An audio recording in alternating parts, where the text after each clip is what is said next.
감사의 회복이라는 제목으로 함께 말씀을 나눌 텐데요. 오늘은 감사절로 하나님 앞에 우리가 함께 예배드리고 있습니다. 우리는 흔히 추수감사절, 추수감사주일 이렇게 이야기하죠. 자, 추수감사절의 참된 의미가 무엇일까요, 여러분? 모든 것이 하나님의 것임에도 추수할 열매를 주신 하나님께 감사를 고백하는 것, 이것이 본래 의미일까요? 네, 이것 또한 맞습니다. 우리의 모든 소유가 하나님의 것이지만 하나님께 감사한 마음을 잊지 않는 것, 이것이 중요한 신앙의 본질입니다. 하지만 오늘은 조금 더 깊이 있게 이 감사에 대해서 생각해 보고자 합니다.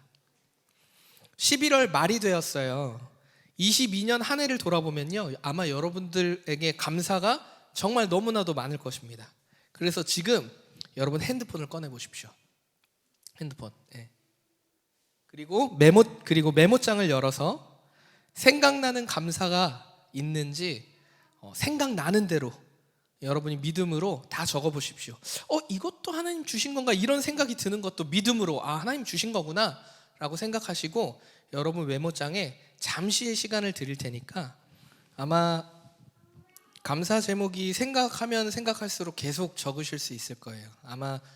아마도 그러실 텐데 오늘 예배 이후에도 여러분 집에 돌아가셔서 한번 그 감사의 제목들을 계속해서 좀 적어 보십시오. 그리고 정리하시는 시간을 가지면 좋을 것 같아요. 여러분, 우리가 지금 짧지만 제가 한 2분 정도 드렸거든요. 이 2분의 시간에도 감사가 너무나도 많지 않습니까? 우리 하나님께서는 그러한 하나님입니다. 감사가 차고 흘러 넘치도록 인도하시는 분이 바로 우리 하나님이라는 거죠. 그런데 어떤 분은요, 한 해를 돌아보면서 감사도 있지만 올 한 해 너무 힘들었어 진짜, 이렇게 생각하시는 분도 있을 겁니다. 늘 감사해야 하는 것 알지만, 너무나 잘 알지만 두려움, 불안, 염려가 찾아와서 나를 힘들게 하는 그 자신을 떠올렸을지도 모르겠습니다. 우리가 잘 아는 말씀이죠. 데살로니가전서 5장 16절에서 18절의 말씀을 보면요, 항상 기뻐하라, 쉬지 말고 기도하라, 범사에 감사하라, 이것이 그리스도 예수 안에서 너희를 향하는 하나님의 뜻이니라, 이렇게 말씀하고 있어요. 데살로니가전서 말씀에는. 여러분, 이렇게 말씀대로 산다는 것이 우리 쉽지 않음을 느끼고 있잖아요. 혹시 이렇게 말씀대로 항상 기뻐함으로 감사함으로 사시는 분 계신가요? 저는 그런 삶이 너무너무 부러워요. 여러분, 진짜 감사, 진정한 감사가 무엇일까요? 추수할 열매가 많은 것이 감사일까요? 우리의 하는 모든 일이 잘 되고 건강하면 그것이 감사일까요? 진정한 감사는 하나님 안에서 평안한 것임을 믿습니다. 우리의 삶의 고백에서 수많은 감사를 이루게 하시는 그 하나님께서 우리의 아버지라는 것, 그 믿음에 근거한 평안이 우리의 참된 감사인 줄 믿습니다.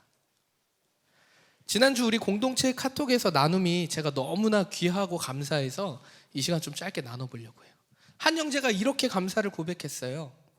함께 사용했던 사무실에서 나가달라는 갑작스러운 통보. 내쳐지는 마음이 들어서 너무 쓸쓸했대요. 씁쓸하고.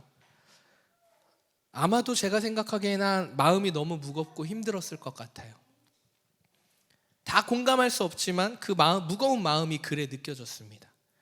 근데요, 그럼에도 불구하고요, 이 형제가 이렇게 고백해 줬습니다.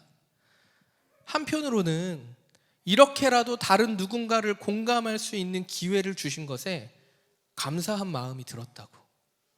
살면서 본인은 퇴사 통보를 받아본 적이 한 번도 없는데 그동안 직장을 잃고 쫓겨난 누군가의 마음이 이렇게 무거울 수도 있었겠구나, 이런 생각을 했다고 합니다. 여러분, 이것이 참된 감사가 아닐까요? 두려움과 불안과 염려는 우리의 삶에서 결코 없어지지 않을 거예요.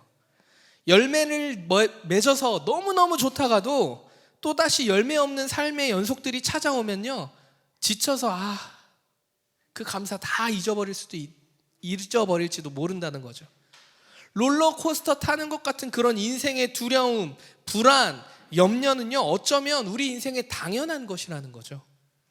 그러한 삶에서 하나님께 감사를 고백하는 것, 그리고 그 마음을 깨달아서 다른 사람을 공감하는 것, 결국 이 모든 것을 통해 내 마음에 평강을 누리는 것, 이것이 참된 감사가 아닐까 생각해 봅니다. 또 한 자매는 이렇게 고백했어요. 우리 공동체 안에 있었던 일 여러분도 잘 아시죠? 자녀를 낳고서 자신의 커리어에 대한 불안과 염려가 많이 있었어요. 더군다나 자녀가 너무너무 이쁘지만 그럼에도 너무 힘든 육아의 삶이 있다 보니까 많이 지치고 힘들어서 하나님을 가까이 하고 싶은데 가까이 하지 못하는 그 자신의 삶이 너무 힘든 거예요. 어떻게든 바꿔보고 싶지만 안 되니까 너무 지쳐 있었습니다. 그런데 이런 상황에서 노력해본다고 노력한 것이 어떤 것이었냐면 계속해서 저희 교회 설교 말씀을 밤마다 계속 들었대요. 틀어놓고 그렇게라도 하나님의 말씀을 가까이 하려고 노력했다고 합니다. 그런 중에 가족 모두가 코로나에 걸렸어요. 안 아프고 지나가면 참 좋겠는데 몸이 너무 아프고, 저도 통화를 한 번 해봤는데 목소리가 안 나오더라고요. 기침을 너무 하고 밤새 아프고, 자기만 아픈 게 아니라 남편도 아파, 자녀도 열이 오르락 내리락 해요. 그래서 그 마음에 더 불안해지고 불평이 나오는 마음이 막 생겼다고 합니다. 그럼에도 불구하고 말씀을 듣는 가운데 그래, 하나님이 하시는 일이 있을 텐데, 이런 생각이 들면서 마음이 편해졌다고 합니다. 여전히 가족들이 열이 오르락 내리락 하고 격리 중이고 상황이 변하지 않아요. 상황이 변하지 않는 그런 상황임에도 그게 나았다고 하더라도 뭐가 문제냐면 또 혼자 그렇게 애를 봐야 해요. 변하지 않는 그런 상황에서 이런 감사의 고백을 한 것이죠. 말씀을 들으면서 아멘으로 화답하면서 믿음으로 반응하니까 자신의 마음이 괜찮아지는 것을 느꼈다는 것입니다. 사랑하는 성도 여러분, 하나님의 평강이 우리의 마음을 주장하도록 하는 것, 이것이 진정한 감사입니다. 두려움과 염려와 불안이 어김없이 찾아왔지만 내 입술을 열어서 감사를 고백하는 것이 진정한 감사라는 것이죠. 이 감사의 고백에 하나님께서 반드시 일하신다는 거죠. 믿으십니까? 감사는 매일 매순간 하는 것이 좋아요. 그걸 우린 너무 잘 알고 있어요. 그래서 하나님께 집중하면서 하나님이 주시는 평안을 맛볼 때까지 우리는 어떻게 해야 합니까? 감사해야 하는 거죠. 이렇게 좀 하면 하나님 감사 주실까? 이게 아니고 기쁨이 맛볼 때까지, 감사가 평안이 누려질 때까지 기도하고 감사를 고백하는 것입니다. 제가 오늘 본문 말씀 한 번 더 읽어드리겠습니다. 그리스도의 평강이 너희 마음을 주장하게 하라. 너희는 평강을 위하여 한 몸으로 부르심을 받았나니 너희는 또한 감사하는 자가 되라. 오늘 이 감사절에 이 말씀이 우리 모두의 말씀이 되기를 소망합니다.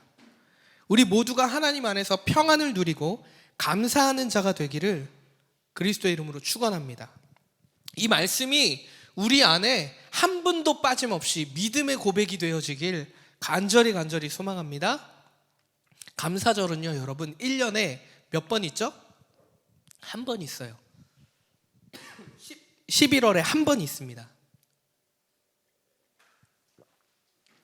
이렇게 절기에 맞추어서 감사절을 지켜야 하는 이유가 무엇일까요? 감사절이 있으니까, 절기가 왔으니까 우리가 감사절을 드리잖아요. 근데 이 감사절을 지켜야 하는 이유가 무엇일까요? 그것은요, 두려운 마음, 막막한 마음, 답답한 마음, 염려, 근심, 이것 때문에 가리워진 우리 안에 있는 감사를 회복하기 위해서 이 감사절이 있다는 것이죠. 하나님이 주신 평안 가운데 감사를 회복하기 위해서 우리는 감사절 예배를 드리는 거예요.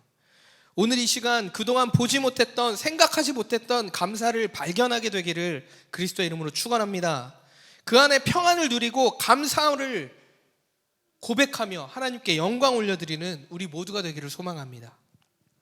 이제 감사는 그러면 실제적으로 어떻게 고백하는 것인가, 이것에 대해 우리가 생각해 볼까요? 감사는 어떻게 하는 거죠? 항상 기뻐하고 범사에 감사하며 평안을 위하며 부르심을 받았다라고 성경은 말하고 있는데, 그렇다면 우리가 진정한 감사를 회복해야 할 텐데 그 의미도 이제 알겠는데 이 불안한 현실 가운데 어떻게 감사해야 하는 것일까? 이게 우리에게 이제 큰 문제잖아요. 감사를 하기 위해서는요, 먼저 내가 가진 것을 잘 돌아보아야 합니다. 비교하는 마음, 시기하는 마음이 없는지 내 마음을 잘 살펴보아야 합니다. 하나님이 나에게 주신 것에 감사하는 마음을 갖는 것이 진정한 감사의 회복의 첫걸음이라는 거죠. 여러분, 사람마다 주어진 환경, 상황, 관계 다 다르죠. 인생의 모양, 모습도 다 다릅니다. 그래서 이렇게 생각할 수도 있어요. 감사의 고백도, 그러면 저 사람은 저렇게 가졌고 저 사람은 저걸 누리고 저거는 저걸 하니까 저 사람은 저게 감사하겠지. 감사가 다 다를 거라고 생각할지도 모릅니다. 스타트가 다르니까, 환경이 다르니까. 근데 하지만 여러분, 그렇지 않습니다. 우리의 감사는요, 누구에게 올려드리는 거죠? 자랑하기 위해 감사하는 건가요? 우리의 감사는요, 하나님께 올려드리는 거예요. 우리의 감사의 고백은 누구에게 나 이거 생겼어, 나 이게 얼마나 감사한지 몰라, 이게 우선이 아니라는 거예요. 우리의 감사의 고백은 주 여호와 하나님 감사합니다. 우리의 감사는 하나님께 올려드리는 것입니다. 우리는 때로 감사가 자기만족으로 이어질 때가 많아요. 내가 원하고 내가 바랬던 것이 이루어지면 감사합니다 라고 고백해요. 그것이 감사하지 않다는 얘기가 아니고요. 하지만 정말 이 감사가 하나님도 기뻐하시는 감사인지 우리가 생각해 봐야 한다는 거죠. 나의 만족과 유익을 위한 감사라면 언제든 그 조건이 사라지잖아요. 감사의 조건이 사라진다면 그 감사는 사라져요. 그게 나의 만족과 유익을 쫓는 감사입니다. 진정한 감사의 회복은요, 내게 주어진 것에 감사하는 것입니다. 그러할 때에 우리는 하나님이 주신 마음을 회복할 수 있어요. 한 형제의 고백처럼 누군가의 마음을 공감해 줄 수 있는 사람이 되는 것, 그것이 하나님 마음의 회복이잖아요. 이것이 사랑의 시작입니다. 우리가 사랑의 이야기를 고백할 때 포기하면 그만인데, 예수님께서 기꺼이 인간의 몸을 입고 오셔서 우리를 책임지셨다라는 것, 사랑이잖아요. 우리도 마찬가지죠. 여러분, 또한 진정한 감사는요, 표현할 때 표현하는 것이 진정한 감사입니다. 우리의 감사의 방향이 하나님께 있듯이 하나님께 감사를 늘 표현해야 하는 거죠. 입술을 열어서 표현하고요, 작은 것 하나하나에도 감사를 고백하는 거예요. 하나님께. 출애굽기 23장 15절 말씀에 보면요, 하나님께서 이스라엘 백성들에게 이렇게 얘기하십니다. 무교절 절기가 왔는데 너희가 그 무교절 절기에 나올 때 빈손으로 나오지 말라고 말씀하십니다. 무슨 얘기입니까? 하나님 어떠한 분이에요? 전지전능한 분이에요. 이 땅에서 우리가 먹고 마시고 누리는 모든 것들을 하나님이 그냥 다 주신 거예요. 그런 하나님께서 뭐라고 얘기하시냐면 빈손으로 나오지 말래요. 하나님이 도대체 뭐가 필요해서 빈손으로 나오지 말라고 그렇게 말씀하셨을까요? 감사를 잊지 말고 표현하라는 것입니다. 내가 이렇게 감사한 마음 가지고 있다는 거 하나님 아시겠지. 이렇게 내 마음속에만 가지고 있잖아요. 이 마음 감사 금방 잊혀집니다. 감사는 표현하는 것입니다. 마음으로 표현하는 것이고요, 입으로 표현하시는 거고요, 우리가 가진 것으로 감사를 표현하는 것입니다. 제가 한 목사님을 도와드린 적이 있어요. 저랑 친한 목사님인데, 근데 그 돕는 일이 그렇게 어려운 일은 아니었어요. 그런데 제가 시간을 좀 많이 내어야 했어요. 그리고 실제 막 약속 시간도 내가 조율을 해줘야 했고 에너지를 좀 들여서 수고해야 하는 일들이었어요. 근데 내 일은 아니야. 이 목사님을 위한 일이야. 결과적으로요, 그 목사님에게 너무나 중요한 일이었거든요. 그 일이. 근데 그 일이 너무 잘 마무리가 된 거예요. 저도 너무 기뻤죠. 제가 원했던 것들이니까. 제가 너무 좋아하는 목사님이라 기쁨으로 제가 좀 도와드렸거든요. 그래서 너무 기뻐서 잘 됐다 하고 이제 목사님과 서로 카톡을 나눴어요. 그런데 그날 저녁 카톡이 하나가 띠딩 옵니다. 이렇게 써 있었어요. 그냥 지나가지 않으리라. 이런 카톡과 함께 아이스크림 기프티콘을 하나 보내셨더라고요. 제 마음이 얼마나 기뻤는지 몰라요. 제가 아이스크림 기프티콘 때문에 감사했을까요? 아니요. 나의 수고, 나의 섬김을 알아주는구나. 아, 이것을 표현해 주는구나. 기프티콘 때문이 아니라 그 마음이 전해지니까 제 기쁨이, 제 감사가 더 커지더라고요. 여러분, 감사는요, 어떻게 하는 겁니까? 표현하는 것입니다. 마음으로, 입으로, 우리가 가진 것으로 표현하는 것이 진정한 감사라는 거죠. 자, 말씀을 정리할게요. 사랑하는 성도 여러분, 저는 이 감사절이요, 형식적으로 지나가지 않았으면 좋겠어요. 오늘 이 시간 우리의 입술을 열어서 마음 다해서 여러분 감사를 좀 고백하셨으면 좋겠어요. 감사의 기준이 더 넓어져야 돼요. 하나님이 그 눈과 마음을 주셔야 돼요. 더 넓어져야 돼요. 감사를 대하는 태도가 우리가 달라져야 합니다. 나의 만족과 유익을 위한 비교에 의한 감사가 아니고 하나님 안에 있음을 감사하고 그 안에 평안을 주심을 감사하는 우리 모두가 되기를 그리스도의 이름으로 축원합니다. 여러분, 22년 한 해 말씀 카드를 기억하세요? 제가 오늘 여러분, 전 다 알고 있거든요. 여러분의 말씀 카드 제가 다 읽어드리려고 그랬어요. 근데 그 시간이 너무 길어지니까. 여러분, 이제 11월 말이잖아요. 이제 남은 한 해 동안 여러분 말씀 카드 꺼내보세요. 그 말씀 카드가 뭐 제비뽑기처럼 점 뽑는 것처럼 그 얘기가 아니라 그 말씀 카드라도 좀 붙잡고 하나님, 나가 어떻게 일하고 계셨지?를 한번 떠올려 보십시오. 늘 쉬지 않고 우리를 돌보시고 인도하시는 하나님께 감사하는 마음이 절로 들지 않겠어요? 꼭 여러분, 하나님 안에 평안을 간구하며 주장하며 그렇게 믿음의 감사의 삶을 사는 우리 모두가, 우리 모든 올디너리 성도님들 되시기를 그리스도의 이름으로 축원합니다. 이 시간 함께 기도할게요.